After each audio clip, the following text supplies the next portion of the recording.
morning, everybody. It's March 22nd, which means that it's about the third week that I've been at home. When everything started happening in the world, I kind of just started working from home a lot more. I have an autoimmune disease, so I've been really trying to limit contact with people and not go out, just because like on a good year when this isn't going on, I'm terrified of the flu and pneumonia because that could kill me on a good year. So obviously with everything going on now, I'm like extra cautious. I think when people talk about working from home, it sounds like really great, and it is. I love it.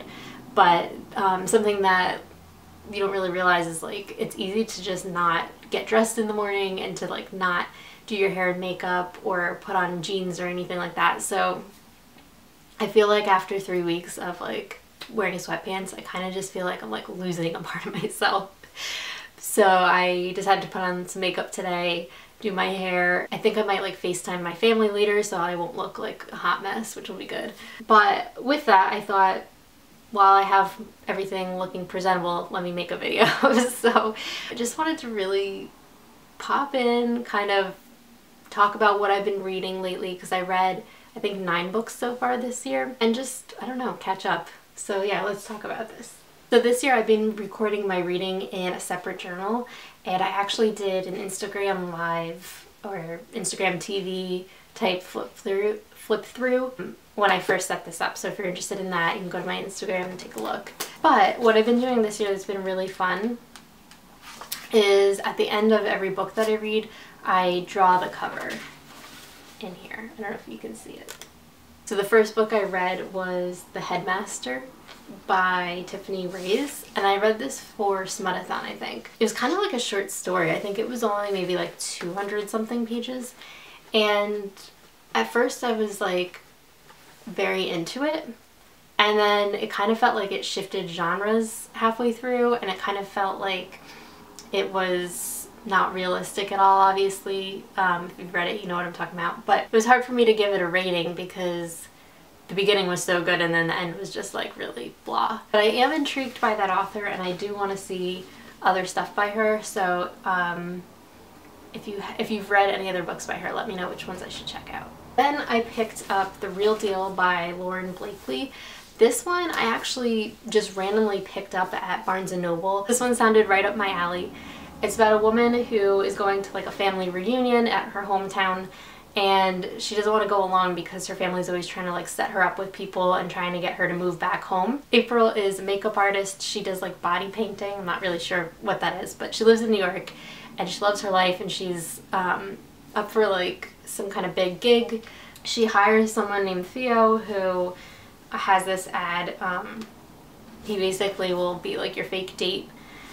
So she hires him, he comes home with her, and obviously a romance ensues because that's just how these things go. But I really enjoyed it. I think there were some moments that were kind of cringy for me, like some of the dialogue was a little cringy, but overall it kind of just felt like a Hallmark movie, feel good. There was some really steamy scenes which I wasn't anticipating, because by the look of the cover it doesn't really look like it's going to be that type of book. Am I glad I bought it?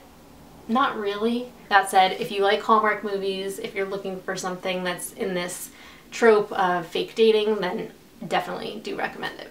So then I was in Barnes & Noble a few weeks later, and I found a book that I had seen on a booktuber's channel that I really trust her reviews, and she really loved it. And it's historical fiction.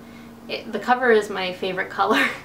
And then I was reading the first few chapters. A lot of the times I'll do that when I'm in Barnes & Noble. I'll stand and I'll just read a little bit just to see like if I really want to buy the book. And you know, usually I read like a page or two, but this I read like the first full chapter and I was just like, okay, this is really good writing. And that book is The Nightingale by Kristin Hannah. I've seen some people say that they couldn't get into the writing style, so maybe like do a little research before you buy it, but for me, like I just really enjoyed the way it was written. This is a historical fiction book about World War II. It time hops a little bit, so we start out in like the 90s, I think, and you're not sure who the narrator is.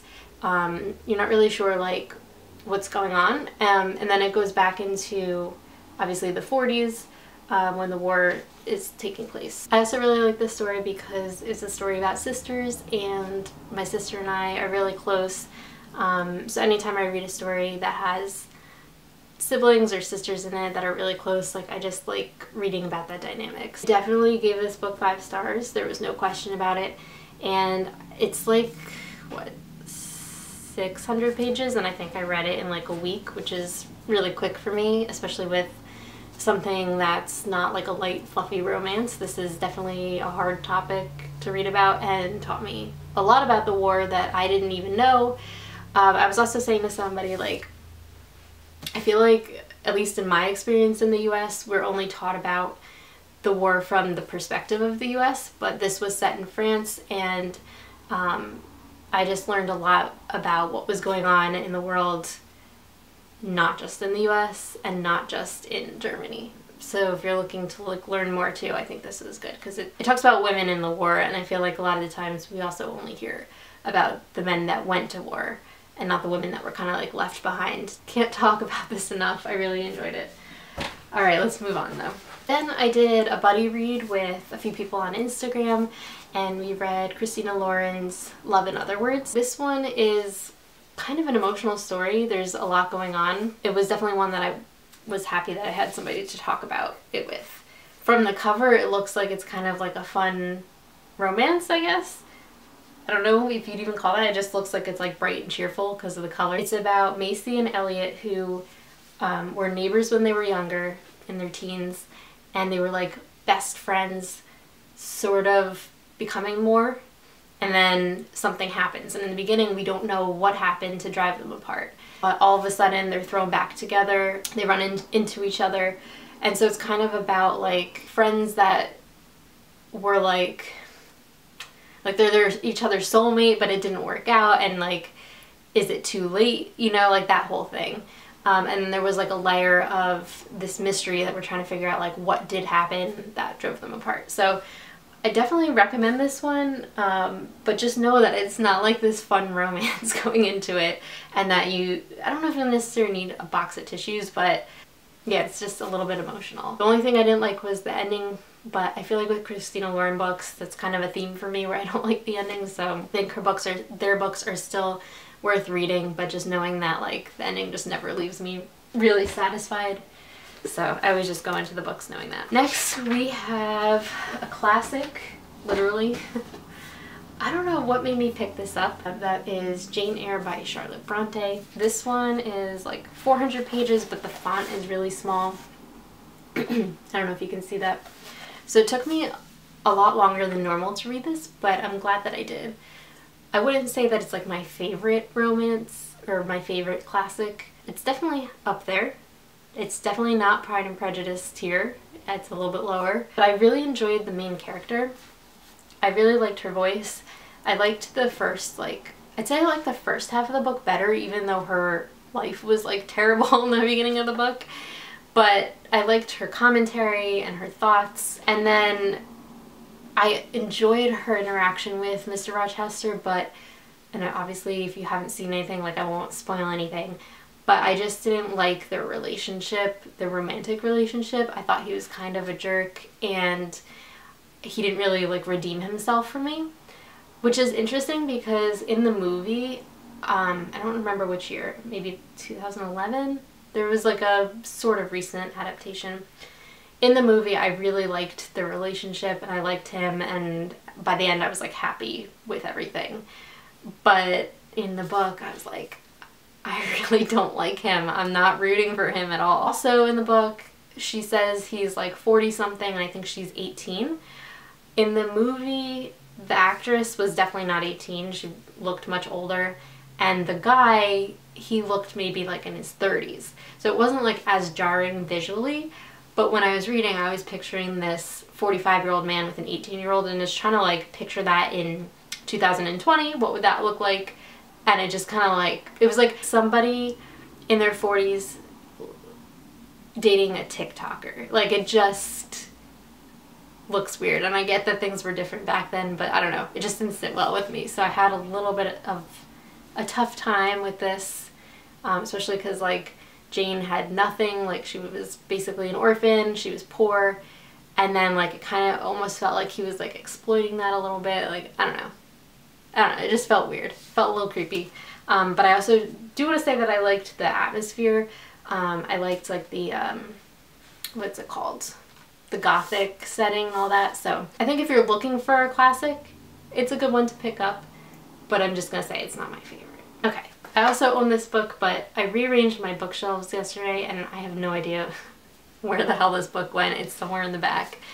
And that is The Turn of the Key by Ruth Ware. This one I had bought at the same time that I bought Lock Every Door, is that what it's called? By Riley Sager. And by looking at the covers, the Riley Sager book looked so creepy and so like almost like it was like haunting or something like that. So I ended up reading that one first back in like, I don't know, maybe October or something. And that one wasn't scary at all. There was nothing like supernatural about it, and honestly I was kind of like sleeping through that one. But then I read Turn of the Key now, and that one is kind of a little bit supernatural and definitely really creepy. I read that one and then I think I was home alone for some reason at night, and I was like really creeped out because of this book. So if you're looking for something kind of like supernatural and creepy, I would definitely read this in October. It just felt like perfect for that. I'm kind of mad that I didn't read it back then. It was my first Ruth Ware book. Definitely won't be my last. And I thought like the mystery was good. It had a few twists that I didn't really see coming. And it wasn't really like suspenseful in the sense that I was like on the edge of my seat, I guess you would say, but it did keep my interest and I did want to find out the answers to all the questions, and I did feel somewhat connected to the main character, so I think I would definitely recommend it. Next was a book that I read for book club, and that is Finding Audrey by Sophie Kinsella. This one here. I read the ebook for that one and I didn't really like it. I thought I would love it because it's basically about this girl who is agoraphobic, sort of. She had some kind of bullying thing happen to her in high school, and then like now she doesn't go to school anymore and she wears like these sunglasses because she doesn't like eye contact and all this stuff. And I don't know, I thought, not that I'm agoraphobic, but I definitely have lots of anxiety, so I thought like, oh, I'll really relate to this character. But I don't know, it just didn't do anything for me. It's basically, obviously because she doesn't leave her house, it's kind of like the antics of her family. Like her mom's kind of like really set on her brother not playing video games because she thinks it's gonna like rot his brains, so they like constantly fight about that.